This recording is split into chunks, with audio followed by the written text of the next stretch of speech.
Akhir-akhir ini jagat sosial media lagi diramaikan dengan banyaknya kasus patahnya rangka motor ESAV yang dimana itu adalah rangka dari motor Matic Honda yang diklaim katanya Honda itu bukan kropos, tapi memang ada unsur senyawa kimia yang gue lupa itu namanya apa, dan menurut gue seru untuk kita bahas. Oke, kali ini kita bakal bahas tentang motor Honda yang lagi ngebadut, nggak di MotoGP tapi juga di Indonesia.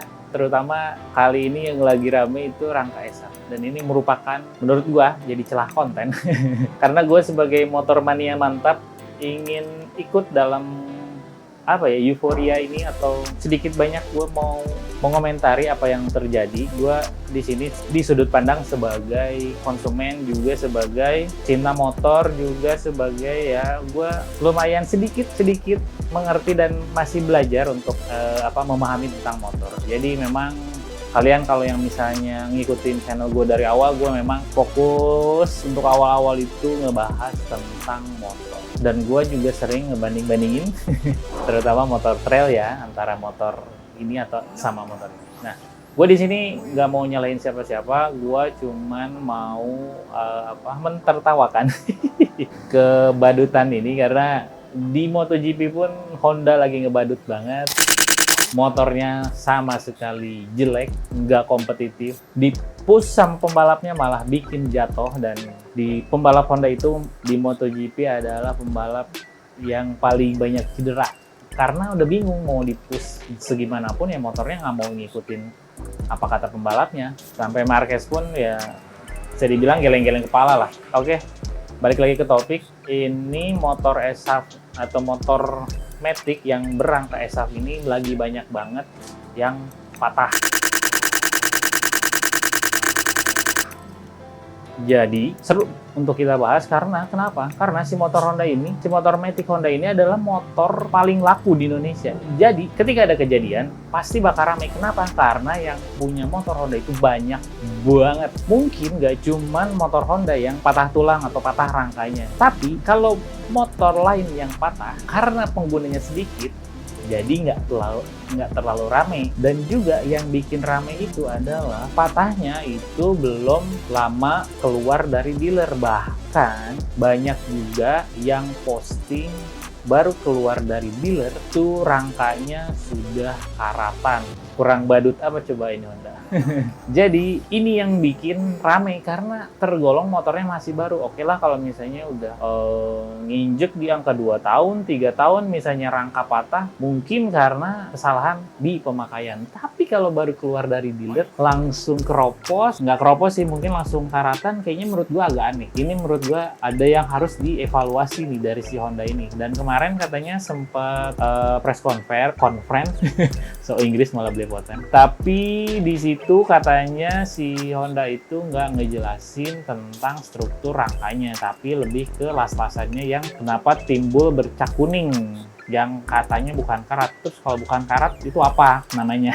Agak aneh juga sih di situ. Terus juga keluar berita kalau Honda itu malah ngejual rangka ESAV dengan harga 1 jutaan, yang menurut gua agak lucu sih. Cuman gua belum tahu apakah si motor Honda yang baru-baru keluar dari dealer ini ada garansi rangkanya juga. Menurut gua harusnya nggak cuman mesin, tapi karena ini kejadiannya banyak, kalau misalnya Honda nggak mau recall produknya semua, ya seenggaknya yang kejadiannya motor rangkanya patah ini ya lu harus ngasih garansi lah ke konsumen, karena ini menyangkut reputasi brand Honda yang udah besar banget. Yang kita kenal, siapa sih yang nggak tahu motor Honda gitu? Bapak kita pun siapa sih yang nggak pernah naik Astrea atau Supra? Bapak mana gitu yang nggak pernah naik Honda? Gua rasa orang Indonesia tuh udah, apalagi bapak-bapak itu kenalnya Honda gitu. Gua pun punya motor Astrea, motor Honda, terus gua alhamdulillah kebetulan pakai juga motor CRF yang dari kantor. Yang motor Honda dulu itu terkenal dengan rigidnya sasis, dengan kekuatannya yang sekarang itu benar-benar menurut gue hilang. Yang gue rasain contoh gue kasih contoh ini kesok-soktauan gue aja, yang bener banget dirasa itu misalnya kita bandingin dari produksi Beat yang karbu yang awal sampai yang Beat yang sekarang. Itu dari ukuran knalpot, dari ukuran header knalpot, makin kesini tuh dibikin kayak makin kecil. Ini yang bisa gue simpulin bahwa kalau di si Honda tuh bener-bener neken si cost produksinya. Bener-bener orientasinya yang gue lihat itu sekarang bener-bener ke bisnis gitu. Nah, gue bandingin lagi dengan Kawasaki di Indonesia yang dia nggak bener-bener ngikutin pangsa pasar. Jadi ngeluarin motor ya seidealismenya dia aja gitu. Ya udah mau laku mau kagak, ya udah yang penting gue jualan motor. Dan juga si Kawasaki ini menurut gue di kelas Moge-nya itu motor paling worth it dibanding merek-merek yang lain. Misalnya si ZX-6R harganya sekian, di Honda itu bisa, atau di Yamaha itu bahkan bisa lebih mahal dibanding si Kawasaki. Padahal Kawasaki itu bagus menurut gua dan worth it. Ya kita bandingin aja dari KLX sama CRF gitu. Kalau CRF itu yang sering gue roasting pakai mesin Verza, kayak kalau KLX itu walaupun misalnya memang lebih pelan atau lebih apapun atau lebih kurang pun ya memang, tapi dia dibikin ngedevelop motor baru, bukan motor lama di-upgrade, diganti rangka, diganti baju. Kalau kata anak Mobile Legends mungkin Verza versi skin epic. Kalau KLX kan mau sejelek apapun ya emang bener di develop baru, terus nggak ada persamaan dari motor manapun gitu. Dan yang gua rasain pun karena gue punya KLX dan gue juga pakai pakai CRF, rangkanya bener-bener jauh lebih berkualitas yang si KLX menurut gua ya, berdasarkan dari pengalaman yang gue pakai. Jadi kesimpulannya nggak sih, di sini gue nggak nyari kesimpulan. Jadi memang Honda harus memperbaiki reputasi mereknya yang dulu terkenal dengan kekuatan Honda itu ya motor paling tangguh, tapi kalau sekarang jadi kayak gini gue sangat menyayangkan sih. Jadi kelihatannya memang orientasinya terlalu ke bisnis kalau menurut gue, dan memang agak overpriced si motor Honda yang sekarang ini. Jadi buat motor Honda harus cepet-cepet sih buat kembaliin si reputasinya dengan cara ya memperbaiki build quality-nya, karena banyaknya kasus patah tulang ini jadi pasti bikin jadi si penjualan motornya itu pasti merosot banget menurut gue. Karena gue pun yang tadinya pengen beli motor Matic Honda jadi berpikir beribu-ribu kali buat beli motor Matic Honda yang sekarang. Ya mendingan gue beli Mio second, boros-boros juga, yang penting rangkanya nggak seringkih motor sekarang gitu.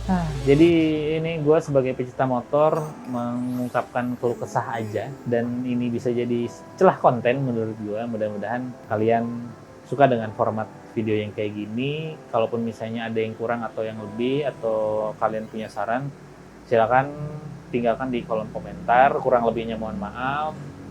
Kita di sini cuman seru-seruan aja, jadi sampai ketemu di video selanjutnya. Bye.